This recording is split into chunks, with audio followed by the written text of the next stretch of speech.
Hey, how you doing there again, folks? Me again, of course, Brandon Wenzel. Come back at you. Another offering off my sampler platter. Yes, indeed, folks. Sampler platter series of videos I've been doing for a little while now. Go over there, try out food and drink items. I eat stuff, I drink stuff, then, folks, I'm going to talk about the stuff. I'm going to let you know all that you need to know about hopefully delicious stuff. That time I'm doing this, folks, I'm not going to lie. I'm not exactly super thrilled about doing this review, but it is what it is. We're going to review it. But we'll get to that. Folks, it's super simple format. I'm going to go over there. I'm going to try out food and or drink items for you. Whilst I'm doing so, I'm yammer on about it for a bit. Whilst I'm doing all that, I'm inside my truck. And whilst I'm doing all that, folks, I'm wearing a super cool shirt. Folks, when I wear super cool shirts, I always like to highlight the super cool shirt. What super cool shirt am I wearing for you today, folks? What happens to be my Son Goku shirt. What with the Dragon Ball and Dragon Ball Z and such. Yeah, folks, I don't really think I need to explain the Dragon Ball stuff. Like, I've done it in plenty of my reviews, but, I mean, it's obviously, it's pretty much the biggest anime in the entire world, you know? Been hugely successful ever since it dropped in the 80s. You know, it's just kept going. And it seems to just be, it's a completely global phenomenon. It's cross-cultural. Just pretty much everybody seems to be able to get on board with the Dragon Ball stuff on some level, you know? It's just such a cool franchise. It's obviously done extremely well for itself. And, you know, I kind of grew up with it, you know? It was a thing I used to watch on UPN Channel 50 back in the early mornings on the weekend. And then, of course, it would cut off at the Frieza saga. And then it would start over again. And then eventually Cartoon Network picked it up, and, you know, we finally got to see it, and it was such a big event. So, shirt. But anyway, what am I trying for you today, folks? What are we doing here? Why am I not that interested in reviewing it? Well, folks, that's because I just got through reviewing some Mountain Dew 2024 edition VOO, which, if you're unfamiliar, it is a yearly thing that Mountain Dew does around spooky season, where they go over there and they come out with a mystery flavor. And, you know, it's a fun little thing, and, you know, yeah, every year it's a new mystery flavor. That's what I just reviewed. It's not what I'm reviewing right now, because I'm reviewing its non-union zero sugar equivalent. Yes, this is the 2024 zero sugar mystery flavor VOO. Yes, okay. I mean, I'm not the biggest zero sugar guy in the world, but, you know, we're going to give it a fair shake. I'm not excited about it, but let's get a thing for the thing here real quick. We'll just do it like this.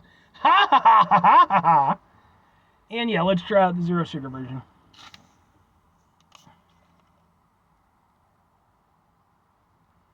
You can smell the zero sugar. Ugh.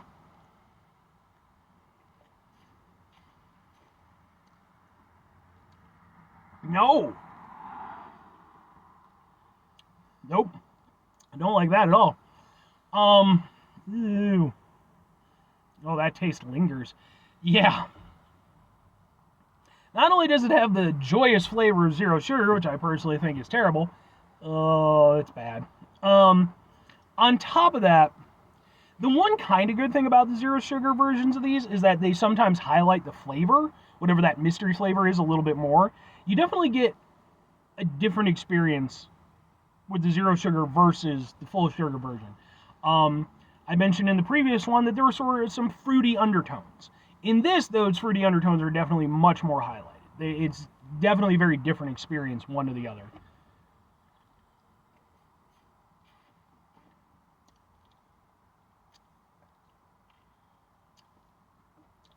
But it also kind of highlights elements of it that I don't like. I'll say this, in its own way, it kind of gives it some added complexity, because, again, it allows it to allows other flavors to thrive, whereas the other one had a almost sort of uniform flavor. You know, it fluctuated a little bit. This one, definitely, there are peaks and valleys. It's still sweet, you know. I mean, it's probably, I want to say sucralose.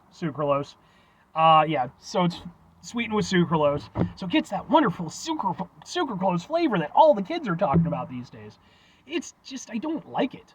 And unfortunately, you know, the thing is, you can kind of get away with that depending on how you blend the flavors and what you do with it. I don't think that the VOO really does a great job of masking it. It's not as egregious as I've had in other drinks, but it's still there, and I don't like that flavor. It gives it almost like a weird sort of bitterness to it, you know? It also kind of highlights, again, just other elements of it that I don't like that much. Like, it kind of amps up the tartness, you know, whereas in the original flavor of it, there was a very mild sort of tartness, kind of a little finishing. With this, it's more prominent.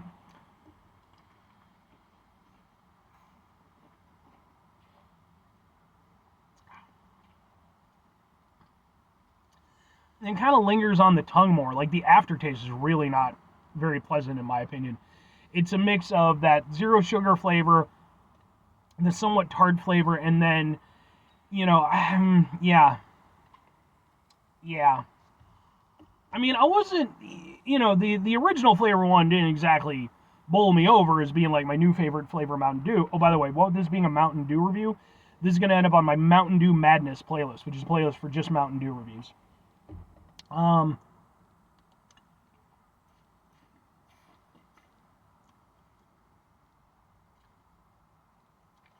I'll say this, the more I'm drinking it, the less offensive it's becoming.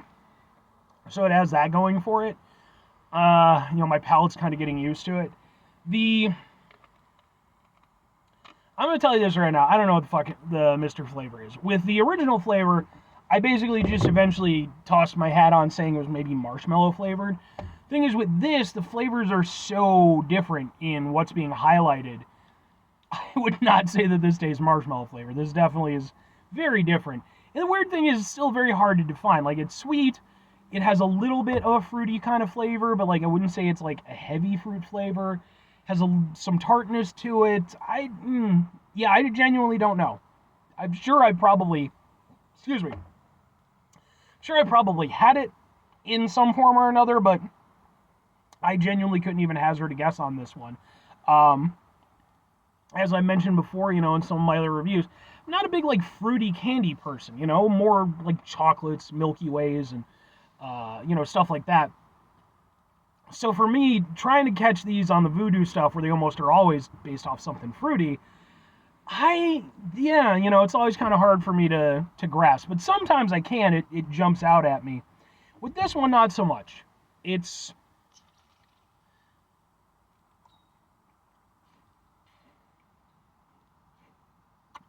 I still want to say there's maybe like a marshmallow aspect to it, but I don't know. If you were looking for me to go over there and lock that down for you, I apologize. I'm still going to toss marshmallow out there. I don't think it's right, but sure. Two questions have to be asked, though. Would I get it again? Would I recommend it? No, and kinda, I guess. For me personally, even the normal sugar version wasn't one that I would jump at again. You know, not bad. I didn't hate it or anything, but the VOOs are never my favorite Mountain Dews. I like them because they're kitschy and fun, and I like them as a holiday thing, but they're never my favorite flavor. They're never even anything close. Then you tag in the zero sugar aspect of it, just no. It's not, I'll drink the rest of it, I won't hate it, but it's not something that I'm going to particularly enjoy either. It's one of those things I'm going to finish it, more than anything. Which is a shame because I'm trying to kind of dial back on soda, you know, so it's like I'm not hitting up nearly as much stuff as I used to. So when I do get a soda, it's a nice little treat for myself. This isn't a nice little treat. This was an obligation to myself and to you fine folks. I wouldn't get it again. But if I'm recommending it, here's the reality. Some folks like zero sugar stuff. You know, a guy I know, big fan of the zero sugar stuff. He made that transition, you know, used to just do the normal sugar, then he went to the zero sugar. And now he's very much in that camp, you know, like he doesn't really like the normal sugar stuff all that much. So I'm sure there's people out there who would enjoy this. I think it really comes down to if you enjoy zero sugar stuff, it'll probably work for you on some level. If you don't enjoy zero sugar stuff, I don't think it's going to go over there and change your opinion on that whole movement. So it's there, it's available as an option. It's not for me, but I'm sure it's for other people. 5 things before I get out of here. Have yourself a great rest of your day, spectacular rest of your week, monumental rest of your month, stupendous rest of your year. Folks, go over there, have yourselves a truly zero sugar-tastic rest of your life. I don't know, I guess. You know, if that's your jam. If that works for you. Final 2 things, folks. Number one, try to bring some positivity into the world. It's not always possible. It is, however, always appreciated. But what you do if you can't do it all the time, I know I can't do it all the time. Here's what you're going to do, folks. You're going to try not to be an asshole.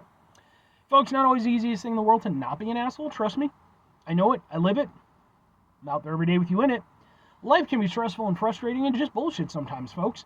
When we find ourselves in situations where we have to deal with said bullshit, it's important we go over there whenever possible. Take a step back. Try to mitigate the level of assholishness in our lives. Hopefully, do better for ourselves and for those around us. Very final thing, folks, do the thing. Whatever the thing is for you, that's what I want you to go out and do. Folks, I'm done, by the way. This is the 4th review I've done today. I ate 2 big-ass sandwiches from Jimmy John's, which was, it was good. And it was, that was my lunch. So, and then I'm doing these now, and it's like, I'm done for the day. But maybe you're not done for the day. If that's the case, let me know. What's your personal opinion on, the normal stuff versus the zero sugar stuff? Are you in team zero sugar? Are you still holding on to the original stuff? What do you make of the whole thing? Is it something you're for or against? Or do you just not personally care? You're like, I just drink sparkling water. That's perfectly fine too. I personally think that I'm not against it, but I think we have a ways to go before we really get good at it. And maybe the next 5-10 years, we might have it down to a point where it's almost 1-to-1. I don't think we're there yet, but we'll see. Anyway,